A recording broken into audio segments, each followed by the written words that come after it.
திருவண்ணாமலைக்கு போனோம்னா கையில காசு இல்லாம திருவண்ணாமலைக்கு போக முடியாது. ஆனா காசு இல்லாம போறதுக்கான கோயிலுக்கு நீங்க போக மாட்டீங்க.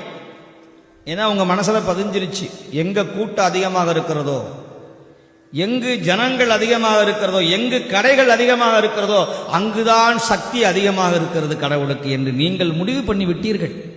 சோழ நாட்டில் எத்தனை சிவாலயங்கள் கேட்பாரற்று கிடக்குதுன்னு உங்களுக்கெல்லாம் தெரியுமா தெரியாதான்னு எனக்கு தெரியாது. ஆனால் எனக்கு தெரியும், எத்தனையோ பாடல் பெற்ற தலங்கள், வெறும் ஆடு மாடுகள் மட்டுமே வழிபடக்கூடிய இடங்கள், ஜந்துக்கள் வழிபடக்கூடிய சிவாலயங்கள், முருகன் மட்டுமே அமைதியாக தன்னந்தனியாக நிற்கிற ஆலயங்கள் எத்தனையோ உண்டு, அம்பிகை முதற்கொண்டு.